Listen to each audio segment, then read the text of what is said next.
ಸಗಣಿ ಒಣಗಿಸಿದೆ, ಬೇಡ ಕಳಿಸಿದ್ರು. 1 ಕಿಲೋ ಸಗಣಿಗೆ 2 ಲೀಟರ್ ಗೋಕೃಪಾಮೃತ ಅಥವಾ ಜೀವಾಮೃತ ಹಾಕಿ ಒಂದು 40 ದಿವಸ ನೆನೆಯಿಡ್ರಿ. ಅಂದ್ರೆ 1 ಟನ್ ಸಗಣಿ ಗೊಬ್ಬರಕ್ಕೆ 2000 ಲೀಟರ್ ಗೋಕೃಪಾಮೃತ ಮಾಡಿ ಅದ್ರಾಗ ನೆನೆಸಿ ಮುಚ್ಚಿಟ್ಟು ಬಿಡ್ರಿ. 40 ದಿವಸದ ನಂತರ ನಿಮ್ಮ ಹೊಲಕ್ಕೆ ಹಾಕ್ರಿ.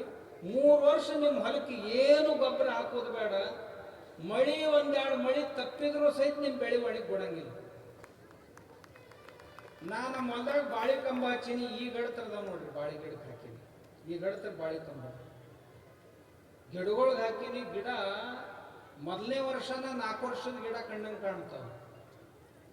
ಬೇರೆ ಬೇರೆ ಹಣ್ಣಿನ ಗಿಡಗಳಿಗೆ ಆ ಗೊಬ್ಬರ ಹಾಕಿದ 4 ವರ್ಷದ ಗಿಡ ಕಂಡಂಗೆ ಕಾಣ್ತಾವ. ನಾ ಭತ್ತಕ್ಕೆ ಏನು ಮಾಡಿದ್ನಿ ಹೇಳಿ ಅಂದ್ರೆ, ಭತ್ತಕ್ಕೆ ಹಾಕಿದ್ನಿ. ಭಾಳ ಹಾಕಲಿಲ್ಲ, ಸ್ವಲ್ಪ 60 ಚೀಲ ಬತ್ತ, 60 ಚೀಲ ಮ್ಯಾಗ ಬಂತು. ನಾನು ಬೇರೆ ಬೇರೆ ಬೇರೆ ಬೇರೆ ಎಲ್ಲ ಬೆಳೆಗಳು ನಾ ಕಬ್ಬಿನ ಮ್ಯಾಗ ಪ್ರಯೋಗ ಮಾಡಿದ್ವಿ. ಕಬ್ಬಿನ ಮ್ಯಾಗ ಹೆಂಗೆ ಅಂತೀರಿ, ನಿಮ್ಮಂಗೆ ಕಬ್ಬು ಹಚ್ಚೋದಿಲ್ಲ. ಕಬ್ಬ ಒಂದು ದೊಡ್ಡ ಕಬ್ಬ ಮುರ್ಕೊಂಡು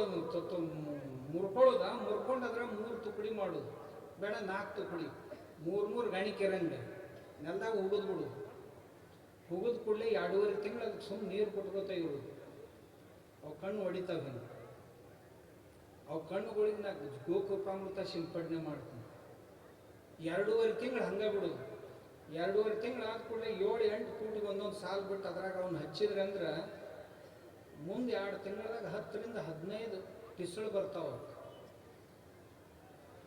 8 ಫೂಟಿಗೆ ಒಂದು ಕಬ್ಬಿದ್ರು ಸಹಿತ ನಡುವ ನಾ 7, 8, 9, 10 ಪ್ರಕಾರದ್ದು ಬೇರೆ ಬೇರೆ ಜೋಳ ಇದ್ರು ಅಂದ್ರೆ ಇದಕ್ಕೆ ಸಾಕ್ತಿದ್ರು. ಆ ಕಡೆಗೆ ಮತ್ತೇನರ ಕಲ್ಪನೆ ಮಾಡಕ್ಕೆ ಹೋಗ್ಬೇಡ್ರಿ ಯಾರ ಮೂರ್ಖರು ಮತ್ತೇನರ ಅಂದಿಗಿಂದ. ಯಾಕಂದ್ರೆ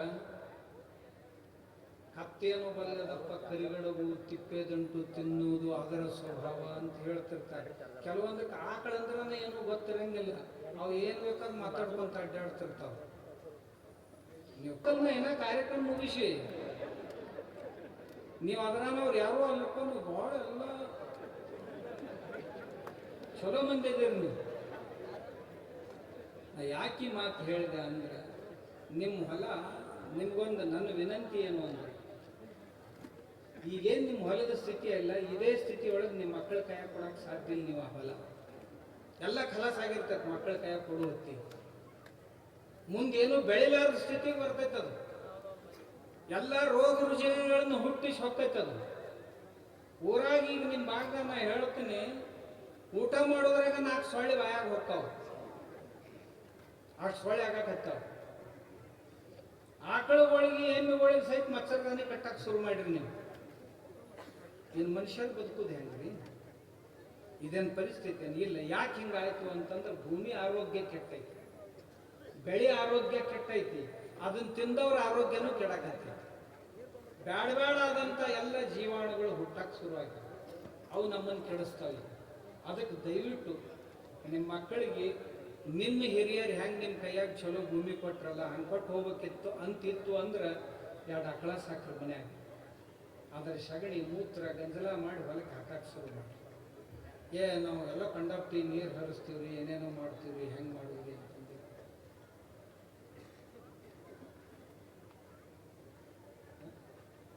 ಇಲ್ಲ. ಚಾಸ್ಟಿಗೆ ಹೇಳ್ತೀನಿ, ನಿಮಗೆ ಹೇಳ್ತೀನಿ ಬೆಳೆ ಹೆಂಗೆ ಬೆಳ್ಕೋಬೇಕು ಅಂತ. ರೈತರು ನಮ್ಮ ಹೊಲದಾಗಿಂತ ಶಕ್ತಿ ಐತ್ರಿ. ನಮ್ಮ ಹೊಲದಾಗ ತೋರಿಸ್ತೀನಿ ನಿಮಗೆ. ನಾ ಏನು ಹಾಕ್ಲಿಲ್ಲ, ನಮ್ಮ ಹೊಲದಾಗ ಬೆಳೆ ನೋಡಾಕ್ತಾರೆ.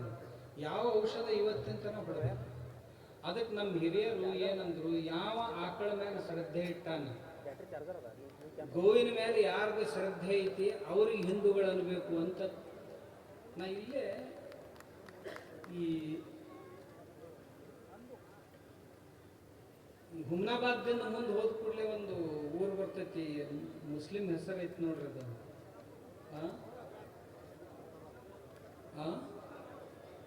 ಇಸ್ಲಾಂಪುರ ಅಲ್ಲ, ಅದ್ರ ಹಚ್ಚಿಕ್ಕೆ ಇನ್ನೊಂದು ಊರು ಐತಿ. ನನ್ನ ಅಲ್ಲಿ ಒಬ್ಬ ಅಜರುದ್ದೀನ್ ಅಂತ ಹೇಳಿ ಒಬ್ಬ ಬಿಲ್ಡರ್ ಭೇಟಿಯಾಗಿದ್ದ. ಅಜರುದ್ದೀನ್ ಅವನ ತೋಟಕ್ಕೆ ಹೋಗಿದ್ದು ನಾನು. ಅವ ದೊಡ್ಡ ಬಿಲ್ಡರ್, ಅವ ಹೈದರಾಬಾದ್ದಾಗ ಅಲ್ಲೊಂದು ಗೋಶಾಲಿ ಮಾಡ್ಯಾನ, ಫಾರ್ಮ್ ಹೌಸ್ ಮಾಡ್ಯಾನ. ಅವ ಎಷ್ಟಿತ್ತು ಅಂದ್ರೆ ಅವಾಗ 100 ಆಕಳಿದ್ದು. ನಾವು ಅದಾಗ ಯಾಕೆ ಸಾಕಿವಿ ಅಂತ ಕೇಳಿದೆ. ಒಂದು ಆಕಳು ಬರ್ತಂದ್ರೆ 1 ಲಕ್ಷ ರೂಪಾಯಿ ಬರ್ತೈತ್ರಿ ನನಗೆ ಅಂತ ಹೇಳಿದೆ. ಒಂದು ಆಕಳು ಬಂತಂದ್ರೆ ನಾನು ಹೊಲ್ದಾಗ ನನಗೆ 1 ಲಕ್ಷ ರೂಪಾಯಿ ಉತ್ಪನ್ನ ಹೆಚ್ಚಾಕತ್ರಿ, ಅದಕ್ಕೆ ನಾ ಸಿಕ್ಕಾಪಟ್ಟೆ ಆಕಳುಗಳು ತೊಗೊಂಡು ಬರ್ತೀನಿ ಅಂತಂದು.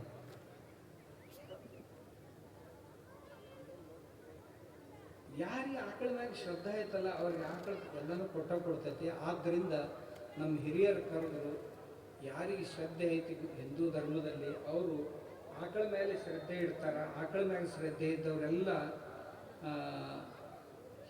ಹಿಂದೂಗಳಾಗಿರ್ತಾರ ಅಂತ ನಮ್ಮ